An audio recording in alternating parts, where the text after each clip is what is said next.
Aha te mahi a te wātene Māori, he aha hoki o na mana. He pātai e nei kua puea ake i te rongo, i raru i ngā ture o te wā nei he mana tō ngā wātene, ki te pana i ngā porohaurangi Māori ki waho i ngā pāpara kauta. Kua puta ngā whakahea ngā kaitōranga pū ki te ture nei, hei tā te pirimia a John Key, he kaikiri.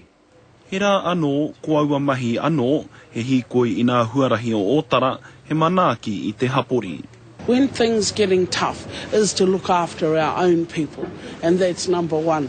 He oi koenei mahi ke ana wātene kei te kōrerotia i tēnei wā. I runga i te mōhio, i raro i ngā ture o te wā nei, ea hei ana nā wātene ki te kuhu ki ngā pāpara kauta, me te pana i te haurani, enari me Māori rātau. It's just about who's looking like they're getting legless, and if they are, we report that to the bar manager, the duty manager. Kei te arotake te whare pāre mata i tēnei wā tonu i ngā ture whakahaere wātene. Hei tā te pirimia a John Key, he kaikiri te ture o te wā nei. E tika ana kia whakahauhia.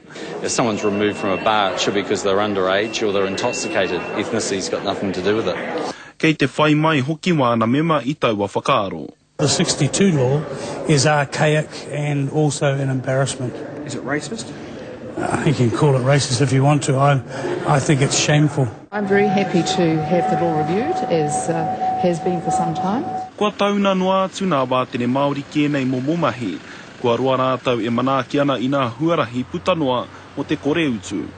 He take nui hoki tēnei, no te mea kei te mahi tahina pirihimana me nā wātene, hei hohou i te rongomau a te wā o te ipu whutupōro o te ao. Māori wardens have their own authority.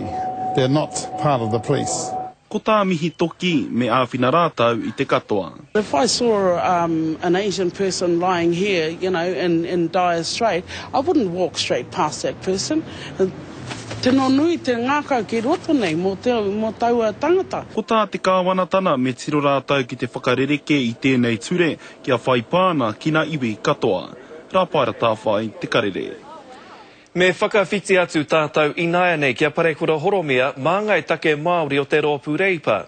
He kōrero nui tāna kia tātou i te rangi nei, tēnā koe parekura. Tēnā koe, Shane. I ngui tō kōrero nui kia tātou pēhe o whakaaro ki te ture whakahaere i ngā wātene Māori?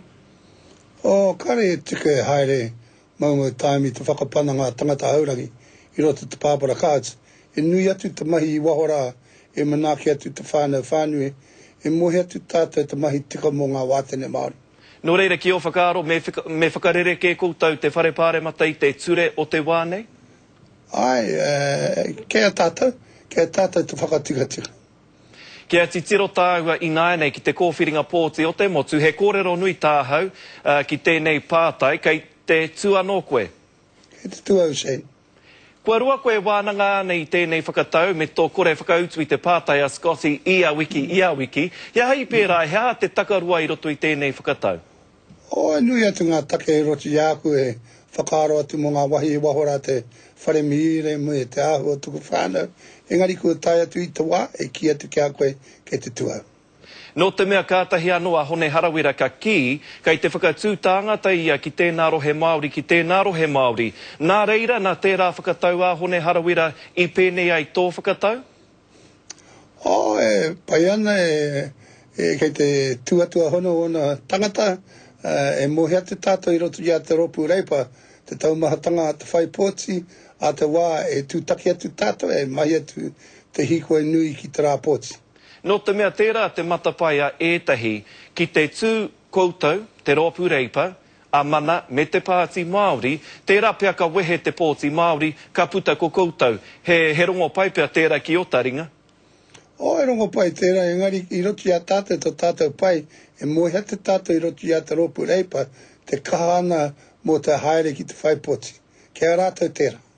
Kua kōrero koe ki o kei tautoko ki a rātou ngā ringaringa me ngā waiwai. Kua rua nei e tautoko ana i a koe me tō tū i roto i te rohe o i ka rua rāwhiti? Kia uetahi, engari kei te haere o a popo, me ngā rangi tata ana i te kōrero i te mau atu.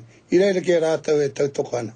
He hanga whakaaro o tō tūmuaki o Phil Goff. No te mea, kua rua i e ki ana tērā pea ka whakawātea koe i tō tūranga, tērā pea ka noho tonu mai rānei koe. He aha te whakaaro o Phil Goff? O pai ana tonu whakaaro. Me wetai o ku hoa mai, me o ku hoa Māori, e te whai a te tata. He aha wā rātau kōrero ki a koe parekura? O pai ana parekura. Koe rā noi ho? Hai, o nui atu ngā kōrero. He iti rawa o kōrero i te ahiahi nei. Hea te take o tērā? O kare he iti.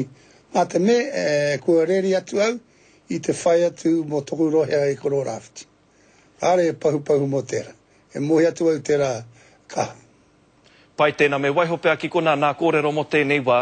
Kei te mihi atu mātou ki a koe, kua puta tēnei kōrero i a koe, ara ka tū anō koe, ka whakataetai anō koe mo te tūru o i karua rāwhiti. Kia ora, Shane.